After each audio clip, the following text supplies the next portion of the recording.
Hello friends, the বংশীব Shukla চ্যানেলে সকলকে welcome. আজকে আমি পাবদা মাছের আরও একটা রেসিপি নিয়ে এসেছি, যার নাম হলো হাতে মাখা পাবদা। এই হাতে মাখা পাবদা পুরানো দিনের রেসিপি।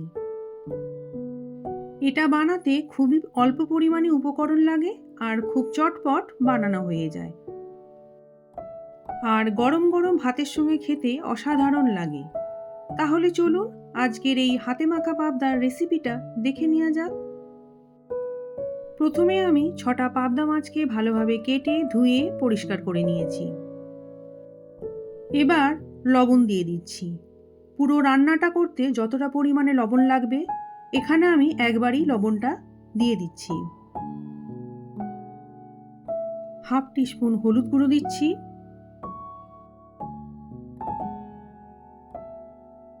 এবার সব কিছুকে খুব ভালোভাবে এই মাছগুলোর সঙ্গে মাখিয়ে নিচ্ছি।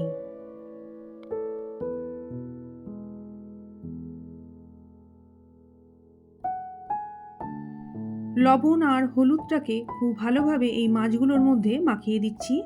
এই রকমভাবে ঘষে ঘষে মাখিয়ে নেবার পর এই মাছগুলোকে আমি 15 মিনিট রেখে দেব, তারপর আমি রান্নাটা করব।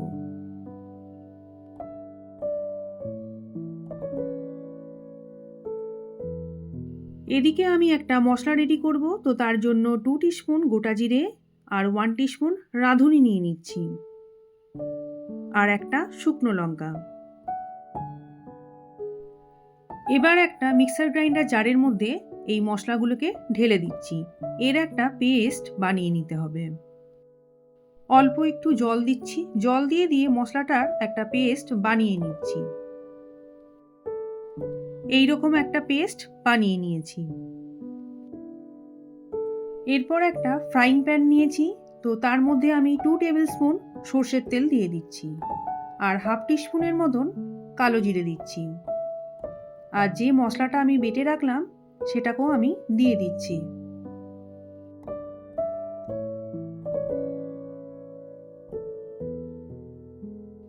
হাফ টিস্পুন কাশ্মীরি লঙ্কার গুঁড়ো দিচ্ছি, আর সামান্য একটু চিনি দিচ্ছি।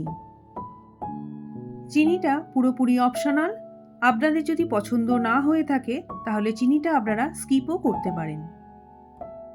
পুরো মশলাটাকে খুব ভালোভাবে একসঙ্গে মাখিয়ে নিচ্ছি।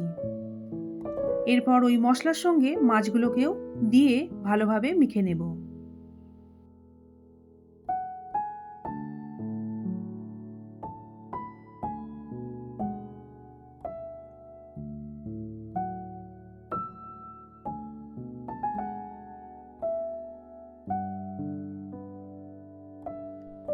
সব মশলার সঙ্গে মাছগুলোকে ঠিক এইভাবে ঘষে ঘষে মেখে নিচ্ছি।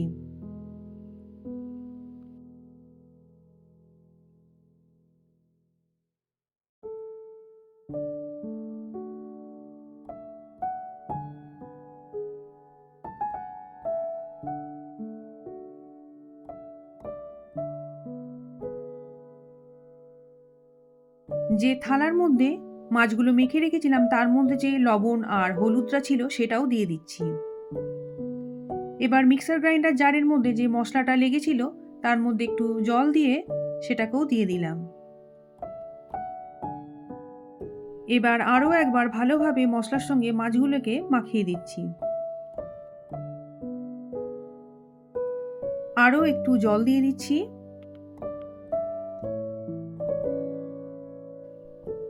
1 টিস্পুন উপর থেকে সর্ষের তেল ছড়িয়ে দিচ্ছি।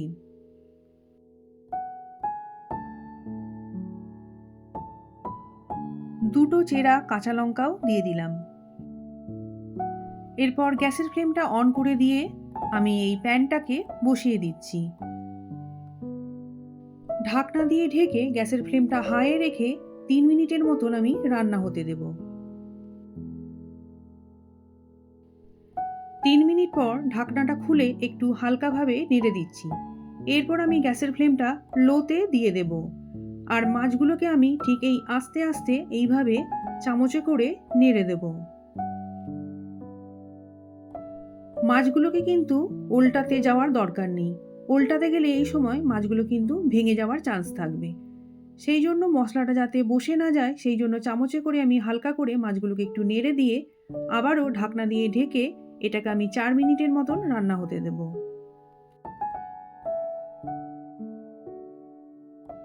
মাঝখানে একবার ঢাকনা খুলে আমি একটু নেড়ে দিচ্ছি। ঠিক এইভাবে আস্তে করে মাছগুলোকে এইভাবে সরিয়ে সরিয়ে নেড়ে দিচ্ছি। পাবদা মাছ খুব হালকা মাছ, খুব শৌখিন মাছ, আর এই কাজটা খুবই সাবধানে করতে হবে, না হলে মাছগুলো ভেঙে যাবে।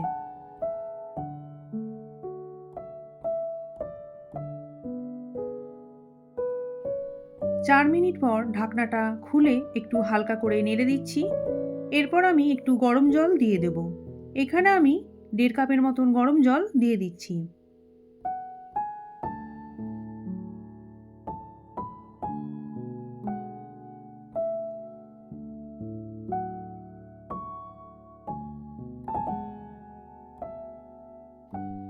এরপর ঢাকনা দিয়ে ঢেকে এটাকে আমি আরও 3 মিনিটের মতন রান্না হতে দেব।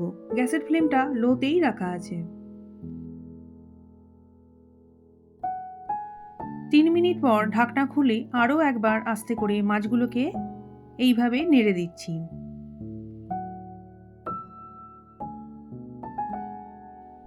এরপর ধনেপাতা কুচি দিয়ে দিচ্ছি। এখানে আমি 1/2 কাপের মতন ধনেপাতা কুচি দিয়ে দিলাম। এই রেসিপিটা ভালো লেগে থাকলে আপনারা অবশ্যই একটা লাইক দেবেন, কমেন্ট করবেন আর শেয়ার করে দেবেন। আর আমার চ্যানেলের নতুন বন্ধুরা চ্যানেলটাকে সাবস্ক্রাইব করে পাশে থাকা বেল আইকনটাকে প্রেস করে দেবেন। এরপর ঢাকনা দিয়ে ঢেকে আরও 2 মিনিটের মতন রান্না হতে দেব। 2 মিনিট পর ঢাকনা খুলে দেখে নিচ্ছি, রেডি হয়ে গেছে হাতে মাখা পাবদা। এরপর গ্যাসের ফ্লেমটাকে অফ করে দিচ্ছি, দিয়ে ঢাকনা দিয়ে ঢেকে এটাকে আমি 15 মিনিট স্ট্যান্ডিং টাইমে রেখে দিচ্ছি। 15 মিনিট পর ঢাকনা খুলে দেখে নিচ্ছি, দেখুন কতটা সুন্দর হয়েছে হাতে মাখা পাবদা। এটা দেখতে যতটা সুন্দর হয়েছে খেতে ততটাই সুস্বাদু হয়েছে। আর গরম গরম ভাতের সঙ্গে খেতে অসাধারণ লাগবে। তাহলে আজকের মতো এখানেই শেষ করছি। আবার আসবো অন্য কোনো রেসিপি নিয়ে। আপনারা সবাই ভালো থাকবেন, সুস্থ থাকবেন।